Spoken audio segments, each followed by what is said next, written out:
ஆண்டவரும் அருமை ரட்சகருமாக இருக்கிற இயேசு கிறிஸ்துவின் ஆச்சரியமான நாமத்தில் தினமும் கர்த்தருடைய சத்தத்தை கேட்டுக்கொண்டிருக்கிற என்னுடைய பிள்ளைகளை வாழ்த்துகிறேன், ஆசீர்வதிக்கிறேன். நீங்கள் ஆசீர்வதிக்கப்பட்டவர்கள். இந்த நாளிலும் கூட கர்த்தர் உங்களை பார்த்து சொல்கிற ஒரு வார்த்தை, தீர்க்க தரிசனமான வார்த்தைகள் நிறைவேறும்னு ஆண்டவர் சொல்கிறார். உங்களுடைய வாழ்க்கையில் ஆண்டவர் இந்த 2026 என்னென்ன காரியங்கள் உங்களுடைய குடும்பத்தை குறித்து, தொழிலை குறித்து, பிள்ளைகளை குறித்து, தனிப்பட்ட காரியத்தை குறித்து எதெல்லாம் தீர்க்க தரிசனமாய் ஆண்டவர் வாக்கு கொடுத்திருக்கிறாரோ, வார்த்தையை கொண்டு பேசியிருக்கிறாரோ, வாக்குத்தத்தங்களை தந்திருக்கிறாரோ, அதெல்லாம் இன்று நிறைவேறும் என்பதை தான் கர்த்தர் தீர்க்கமாய் உங்களை பார்த்து சொல்கிறது. வேதாகமத்தில் சகரியாவை குறித்து பார்க்கிறோம். இந்த சகரியாவுக்கு சொல்லப்பட்ட வார்த்தையை அவன் விசுவாசிக்கவில்லை என்று பார்க்கிறோம். லூக்கா 1ஆம் அதிகாரம் 20வது வசனத்தில், தகுந்த காலத்தில் நிறைவேறப் போகிற என் வார்த்தையை நீ விசுவாசியாதபடியால் இவைகள் சம்பவிக்கும் நாள் மட்டும் நீ பேசக்கூடாத ஊமையாய் இருப்பாய் என்ற ஆண்டவர் அங்கே காபிரியேல் தூதன் இவனுக்கு இப்படிப்பட்ட வார்த்தையை சொல்கிறதை பார்க்க முடிகிறது. எனக்கு அருமையானவர்களே, இந்த சகரியா எலிசபெத் வயது நிறைந்ததான நிலைமையில் காணப்பட்டார்கள். இவன் கர்த்தருக்கென்று ஊழியம் செய்கிற ஒரு ஆசாரியன். ஆனால் இவன் வழக்கமாய் ஒரே ஜெபம். என்ன ஜெபம் என்றால், இவனுக்கு குழந்தை இல்லை, மனைவிக்கும் வயது சென்றாகிவிட்டது, இவனுக்கும் வயது சென்றாகிவிட்டது, ஆனால் கற்பத்தின் கனி இல்லை, கர்த்தருக்கு ஊழியம் செய்கிறான். இவன் ஜெபம் பண்ணி எத்தனையோ பேருக்கு நன்மைகள் நடக்கிறது, ஆசீர்வாதம் கிடைக்கிறது.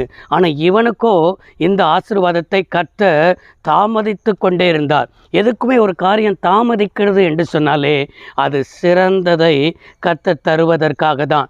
இவன் மூலமாய் ஒரு யோவான் ஸ்நானகனை கர்த்தர் கொடுத்து இயேசு கிறிஸ்துவுக்கு வழியை ஆயத்தப்படுத்துவதற்கு கர்த்தர் இந்த குடும்பத்தை ஆயத்தப்படுத்தி வைத்திருந்தார். ஆனால் கர்த்தர் சொன்ன ஒரு வார்த்தை, நான் உனக்கு ஒரு ஆண் குழந்தையை தருவேன், அவனுக்கு யோவான் ஸ்நானகன், யோவான் என்று என்ன செய்யணும், பேர் வைக்கணும் என்று பேரையும் கொடுத்தார், பிள்ளையும் சொன்னார். அந்த பிள்ளை எப்படிப்பட்ட பிள்ளை என்பதையும் வெளிப்படுத்தி சொன்னார். ஆனால் ஊழியம் செய்கிற தெய்வ மனிதன்தான். ஆனால் இவன் கர்த்தருடைய வார்த்தையை விசுவாசிக்கவில்லை. ஆண்டவர் சொன்ன வார்த்தையை விசுவாசியாதபடி இருந்தபடினால் இவன் அவிசுவாசமாக பேசி கர்த்தருடைய வார்த்தை நிறைவேற விடாத அளவுக்கு இவனே தடையாக இருந்து விடுவான் என்பதற்காக தான் இவன் பேசக்கூடாத அளவுக்கு ஊமையாக ஆண்டவர் வைத்தார். 2 காரியத்தையும் கர்த்தர் செய்வார். பேசக்கூடாத அளவுக்கும் தேவன் சில சமயத்தில் ஊமையாக வைப்பார். இன்னொருத்த சமயத்தில் என்னென்றால், நம்மை குறித்து நிந்தித்தவர்கள், அவமதித்தவர்கள், அவச்சொல்களை சொன்னவர்கள், இவனுக்கா இப்படி சம்பவித்தது, இவனுக்கா இந்த ஆசீர்வாதம் கிடைத்தது என்று வாயடைக்கத்தக்கதாகவும் கர்த்தர் என்ன செய்வார், அற்புதங்களை செய்வார்.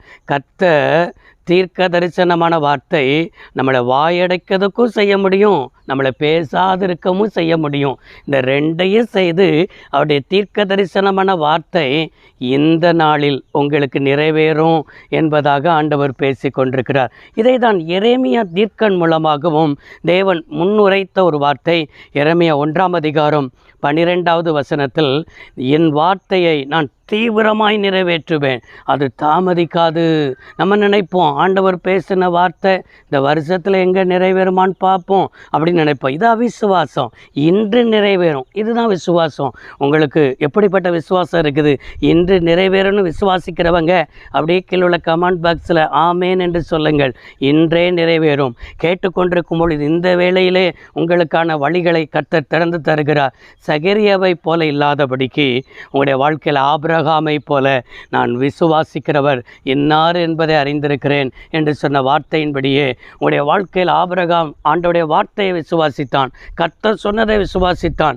எனவே அந்த வார்த்தையில் தேவன் ஆபிரகாமுக்கு உண்மையுள்ளவராக இருந்தார், அப்போஸ்தலனாக இருக்கிற பவுலுக்கு உண்மையுள்ளவராக இருந்தார், நமக்கும் உண்மையுள்ளவராக இருக்கிறார். இன்றைக்கு நிறைவேற்றுவார். ஜெபிப்போம். சர்வ வல்லமையுள்ள தெய்வமே, அருமை தகப்பனே, இந்த வார்த்தையை எங்கெல்லாம் உட்கார்ந்து கேட்கிறார்களோ கேட்டுக்கொண்டிருக்கிற இடத்திலே மகிமை இறங்கட்டும், கேட்ட இடத்திலே அற்புதங்கள் நடக்கட்டும், அதிசயங்கள் நடக்கட்டும், வழிகள் திறக்கப்படட்டும். அப்படியே நம்முடைய வார்த்தையை நிறைவேற்றி தாரும். இயேசு ரட்சக நாமத்தில் பிதாவே, ஆமேன். கர்த்தர் உங்களை ஆசீர்வதிப்பாராக. God bless you all.